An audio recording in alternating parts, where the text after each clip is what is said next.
Steve Pynakker. He's the evangelical host of Mormon Book Reviews, as well as myself. We need to try that out again. Welcome to Gospel Tangents, the best source for Mormon history, science, and theology. I'm Rick Bennett.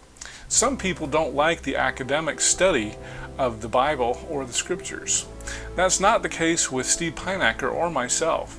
Steve is the evangelical host of Mormon Book Reviews, and we'll talk about some of the stories that we both struggle with in the Bible that have some really tough spiritual messages. Does that help build faith? Check out our conversation.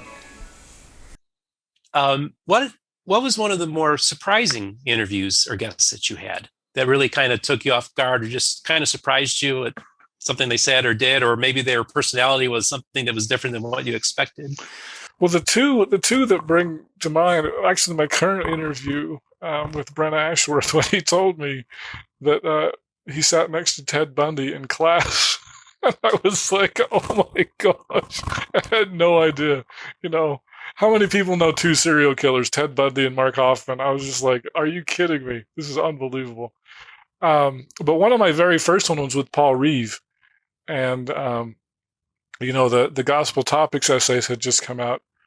I guess it'd been out a little while, but nobody knew who had written them. And I'd heard rumors that Paul had helped with it. And so I asked him, and I was so nervous to ask him because I didn't think he'd answer. And he's like, yeah, I had something to do with that. And I'm like, tell me more. It was my first scoop. I remember my numbers, you know, they were tiny and they just shot up, especially that episode. And because I felt bad afterwards because the title of it was Paul Reeve Wrote the Race Essay. And to be honest, Paul Reeve had written like a 40-page paper that they had condensed down to 8 and highly edited. And so Paul didn't, even though he kind of wrote the foundation of it, it wasn't his true feelings, and it had been edited so much, and he didn't appreciate that title.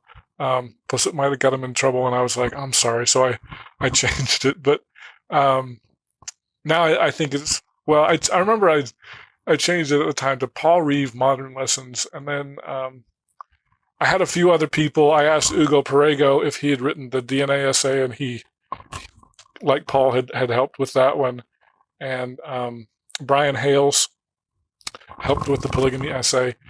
And I remember I said something about Brian Hale's role with the polygamy essay, and then I thought, I'll do the same thing with Paul. So talk about his role. He had a role in it, but he wasn't necessarily author. So basically you're telling me that you're interviewing authors, not knowing who wrote the Gospel Topics essays. You're interviewing them and you're starting to realize, hey, wait a second here. You know, like, so you're kind of on your own, kind of discovering who wrote these Gospel Topics. Well, I mean, it wasn't a big logic leap to. I'd heard rumors about Paul, so I was pretty sure Paul had. I was just surprised he said yes. I thought he would dodge and that sort of thing, but he didn't. He answered it.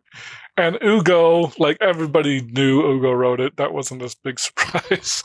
And Brian Hales, like he's Mr. Polygamy, so that one wasn't a real surprise.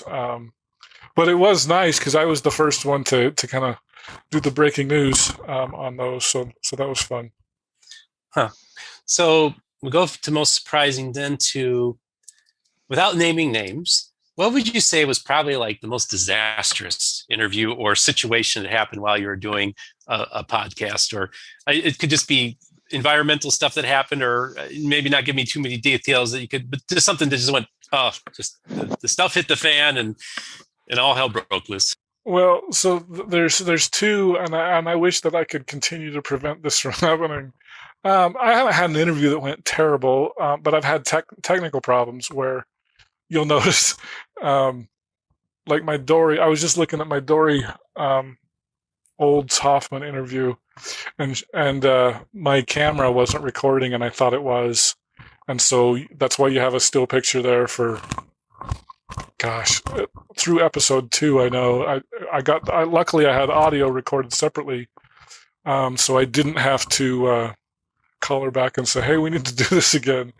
But that, and then the audio problems, my first recorder, I only had 2 microphones, and I remember with my John Hamer and my Lachlan Mackay interview, they're both from the Community of Christ. I thought, well, I'm putting the good microphones on them because nobody cares about me, and I'll just use the camera microphone. And so when I talk, it sounds terrible. But I kind of knew. Now I have a recorder that'll have 4 microphones. So usually it's the tech problems. I haven't had any really bad situations with people for the most part. Everybody's been super nice, super cordial. But yeah, my biggest snafu was just tech issues, either sound or video or whatever. So. Yeah, I've been getting an education from you just about all the manpower hours that you put into this, which is amazing to me. So have you ever thought about doing like something out of the box, like have a guest that wasn't necessarily in the Mormon world, or maybe an unusual person that you'd like to interview, or do something different with, like, take your podcast on a different direction for just a different episode? Or have you thought of like different ideas of things you might want to explore? I have a friend, Kurt Frankham. He has a Leading Saints podcast, and he talked about leadership and how to be a better leader. And he's interviewed some people that I've really wanted to interview, like Frank Layden from the Utah Jazz. He used to coach the Utah Jazz. But I can't figure out how I would get Frank on, because it's not Mormon history related at all. So I'd love to have Frank on there. I've thought about Thurl Bailey. I kind of know Thurl a little bit, but he's a former jazz player, and he converted to the LDS Church.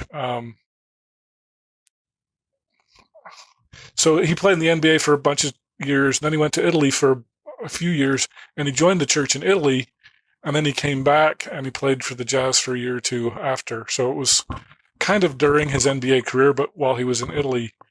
But I haven't really been able to figure out a good angle for that.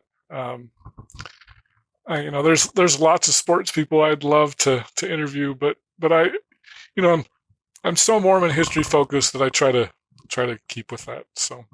Okay.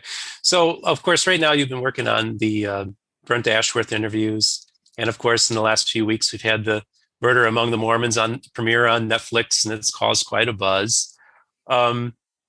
You've probably seen a surge in viewers interested, in those topics. Absolutely. So what has that meant to you to have this renewed interest in some of your older guests, and then you're putting out new material, which you're kind of filming it and editing it and putting out there, which is a little different than what you normally do. What's it been like with going through this whirlwind? Yeah, it's been fun. I've tried to take advantage of that. So, my old Hoffman, especially Shannon Flynn, those interviews are really good. A lot of the comments I get, especially with Shannon, are what happened to his voice. And he had lung cancer, and it had a big chunk of his lung removed. And so it's kind of nice for people to hear him in his normal voice, because now his voice, it's almost like a loud whisper. And when I saw him on the Netflix, they had the image of him for the ad. I thought, oh, Rick's had him on there. Yeah. And I was like, oh, well, he's been on there. And then he started talking on the trailer, and I thought, oh, that's a different guy. So I completely disconnected. And then earlier today, I was going through some old stuff, and I thought, I'm going to look at that. And I played the tape, and I realized that is Shannon Flynn. And I was listening to your video. So thank you for answering that, because and that's good that people can hear his original voice, and that you documented that for. Yeah, Shannon just gave an interview this weekend, and I found out that the nerve to his vocal cord was paralyzed during the surgery, and that's why his voice. And in fact, he's had a new surgery that's trying to fix that. But he's going to sound like President Kimball for the rest of his life, probably. And President Kimball had a raspy voice too. So it's sad, but I'm glad we still have Shannon around. And lung cancer is not anything to mess with. So that's for sure. Yeah, no, this is very interesting. Yeah. So this has been, this whole Hoffman thing. Of course, this would cause interest for outsiders outside of Mormonism to want to investigate, I recently did a review of the Salamander book. I thought this is a good introduction if people are interested in the topic. And so I thought, okay, this is kind of a cool time for people to kind of get to know a little bit about Mormonism and its history. And I think what we're doing, what might be beneficial to the outsiders as well. And so it's been an opportunity. So here you are, you kind of alluded to this earlier in our conversation. And when somebody asked you, like, how is it that you have all this information, okay, about the full spectrum of Mormonism, and you know the entire history, and you kind of know some of the things that maybe an average Sunday going Mormon doesn't know. And so you've been exposed to all this history because you're just so interested in it. I just would like to know, how has that informed and strengthened in your faith? Well, I'm going to cheat. I know John Dehlin had I'm trying to be nice. But I don't know how to be nice. A hit piece on a recent fireside that Patrick Mason gave. Patrick's the head of Mormon studies at Utah State University, and somebody in the Mormon historians group said, "Can we get this without John Dehlin's commentary?" And I was so glad to do that, because I don't understand what John has against Patrick Mason, because Patrick's one of the nicest people that you can meet, and I think he acknowledges most of the problems with church history, and I think the world of Patrick. Patrick's a good guy, and I think Patrick's fair. But one of the things Patrick said was, there's kind of this narrative, especially in the ex-Mormon communities, of, hey, if you study church history, you're guaranteed to lose your testimony. And Patrick said, that's just not true. He said, for one, I know all this stuff, and I'm a believer, and I would put myself in that category too. It's not a given that you have to lose your testimony. If you study the Bible, there's lots of problems with the Bible, with the Exodus story. Did Moses even exist? We've kind of touched on that. And I'd like to get more into biblical commentary and that sort of a thing. I did that with Colby Townsend earlier, and we got into a lot more than I expected with that interview. And so there are lots of people who know the issues of the Bible, of the Book of Mormon, of church history, of Mountain Meadows Massacre, that still believe. And so it just feels like a false narrative that, oh, if you study church history, I'm compelled to disbelieve. I acknowledge there's lots of problems. The Mountain Meadows Massacre is one of the worst. I would say it is the worst chapter in Mormon history. Probably the second worst is the Mark Hoffman bombings. And I think the church is more of a victim in that than they were in the Mountain Meadows. But if we look at the Crusades, all of us, if we're Christians, we, in a sense, bear that terrible atrocity. There's lots of stuff, lots of skeletons in everybody's closet, whether you're Muslim or Jewish. When I look at the stories of the walls of Jericho and how the Jews, they walked around 7 times and then killed every man, woman, child, and animal. That's genocide. How can we be, as Christians or Jews or Muslims, how can we defend that? Like, that's terrible. That's not what Christ taught. That's terrible. And so I don't care who you are. If you're a student of the scriptures, whether it's the Bible, the Book of Mormon, whatever, you've got to deal with these issues. I look at Abraham. One of the most appalling things, we talk about Abraham, the father of monotheism. He was the original Moses, in a sense. The fact that he sent out his wife, Hagar, and child to go die in the desert, that's appalling to me. And as Christians, we've been conditioned to say, oh, but God had a plan, and Jacob was supposed to be the guy, not Ishmael. And I mean, if you really look at that, I think there's some serious spiritual problems that you have to deal with. Whether you're, no matter what your background is, and you can still choose to believe, and in some cases it is a choice. But I guess the article of faith. I'm trying to remember which one it is. Is we believe all things in hope. Let's see. I'm going to butcher it now. I had it a second ago, but seek after the good things. Faith, virtue, love, charity, kindness, humility, diligence. Indeed, we follow in the admonition of Paul. Seek after the good things. I'm not going to defend Abraham sending Ishmael out to die in the desert with Hagar. I'm not. That to me, that no Christian would do that. Whether or not I have a testimony of polygamy, which I don't, that's just appalling behavior. So there's lots of things that every Christian, I think, if you're a serious student of the Bible, you need to look at and come to grips with. And you can't just say, "Oh, it compels me to disbelieve." Maybe it does. Maybe if you're happier outside of a church, I don't want you to be miserable. You shouldn't be miserable. Maybe Christianity is not for you, but there are a lot of good and bad things with every church, with every institution, and I actually like wrestling with these dilemmas.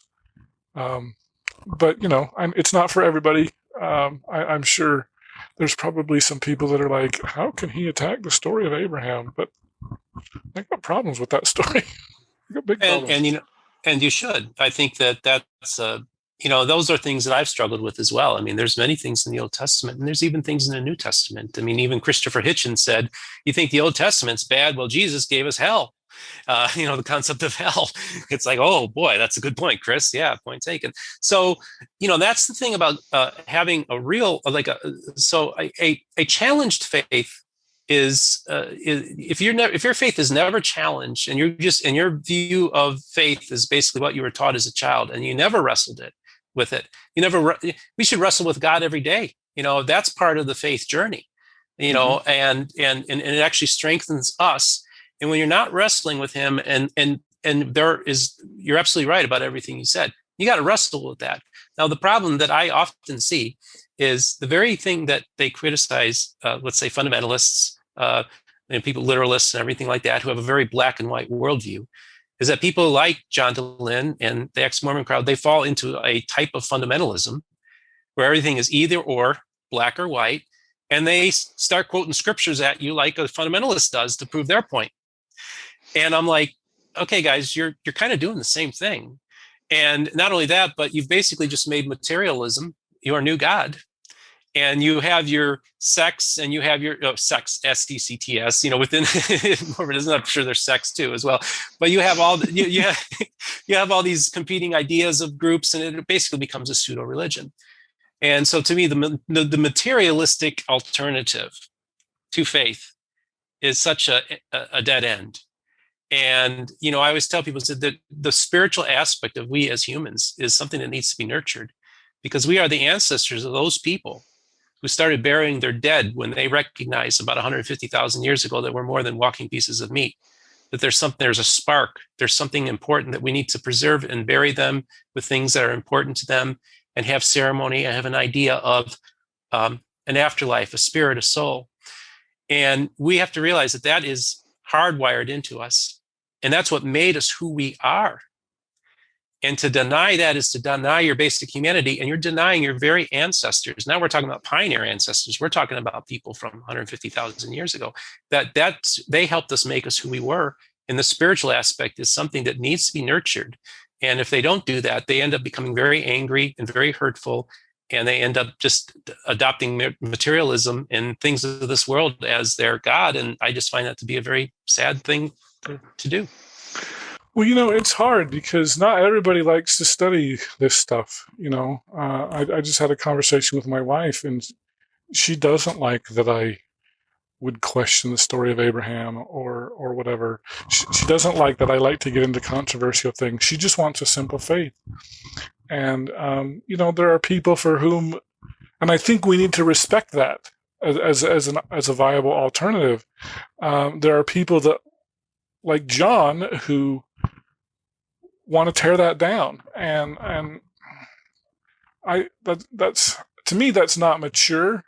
I know lots of ex-Mormons. I have friends who are ex-Mormons. I've talked to critics like Sandra Tanner. I've talked to Dan Vogel, who are probably as critical as you're going to get about LDS topics. And if that makes you happy, I guess that's fine. But I don't like it when people try to missionize, I guess. When I talk with you, I'm not trying to convert you. We're just having a conversation. John DeLynn is trying to convert. At least it feels like to me. He didn't used to be that way, but since he got excommunicated, and I can understand where he's coming from. I think he's angry. I think he's hurt.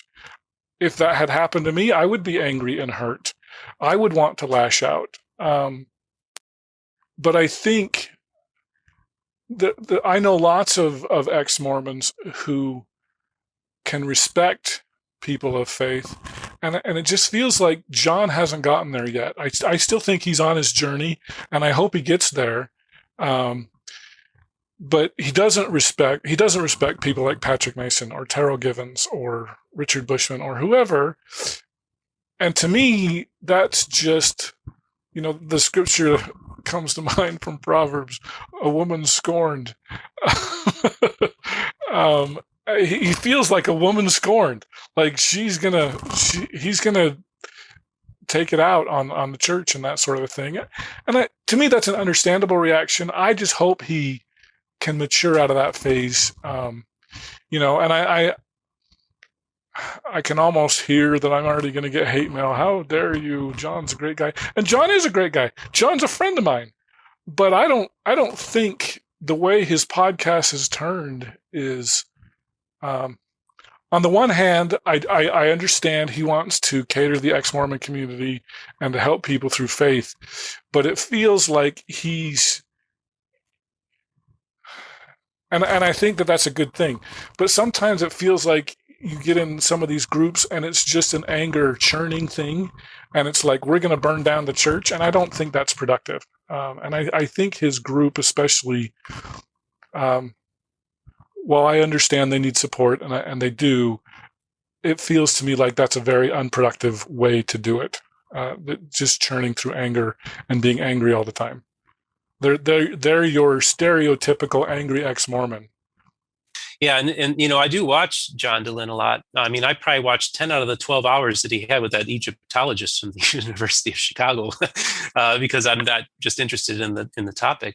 And on a personal level, I actually like John from what I see. So there is that. I mean, I think he seems like a really nice guy. I've been there. I felt that exact same anger that he's felt. And he is, in his own way, trying to be constructive, in that he's doing things and he's being productive at this time. But I do feel that he is on a journey. And, it's like, as Christians, we need to, just have a heart of Christ for them too, and just try to love them. And I think if we can show them that love, then maybe some of that anger will melt away. And to me, that's what it's all about, is having that, bridging those gaps, because, being angry at God or being angry at the church is a very spiritual faith type kind of thing. Anger is also part of who we are. And so he's just kind of in that other spectrum. And, so that's what we just got to look at it as just being on that journey. But I completely get where you're coming from, because my heart goes out to the guy, and it's like, and I feel bad. Like John. Yeah. And I feel bad because he'll go after Terrell Givens. It's like, well, I don't understand why they don't go on my show. Well, like John, You think they're going to come on your show as you rip them some more? Is that going to help, John? I mean, right, yeah. And then he has like this where he starts criticizing their new book with this panel of people, and I'm thinking, at first I thought, oh, Terrell Givens is coming on. This is great. And then I realized, oh, it's going to just, they were positive about certain aspects of the book. I thought that they were trying to be fair, but it's like, I just don't get how he doesn't understand why they wouldn't want to come on. Yeah. That's funny to me. I mean, I've been turned down by lots of people, and I don't talk about it. So one guy turned me down 3 times, and then he's finally said yes, and through a friend. So I think it's important to if you're going to publicly call out Terrell Givens and Patrick Mason, you're just shooting yourself in the foot. It's not going to help. I hope you enjoyed our conversation with Steve Pynakker, host of Mormon Book Reviews. In our next conversation, I'll channel my inner Scotty from Star Trek. What does the future of Mormonism look like to you? I'm a historian, not a future teller. Well, okay, all right. If you'd like to hear the entire interview uncut, please subscribe for just $5 a month at patreon.com/gospeltangents, and you can hear the entire interview before everybody else. If you'd like to watch the entire video for just $8 a month, you can either subscribe on YouTube, Patreon, or my website, gospeltangents.com. Just click the yellow subscribe button, and I'll add you to our Gospel Tangents Insiders group so that you can see entire videos. For those interested in a PDF transcript, you can subscribe at either Patreon or on my website. For just $10 a month, I'll send you a PDF as soon as it's complete. If you'd like a copy of the paperback as well as a PDF, just sign up for $20 a month at either Patreon or my website, gospeltangents.com. Of course, you can buy individual transcripts at amazon.com and just do a search for Gospel Tangents interview, and you can see all the things that we have there. Don't forget to support Gospel Tangents with an awesome t-shirt like one of these. You can subscribe at Apple Podcasts at tinyurl.com/gospeltangents. Get our latest updates at facebook.com/gospeltangents. Also, you can get our Twitter updates at Gospel Tangents. Click here to subscribe, here for a transcript, and over here we've got more of our great videos. Thanks again.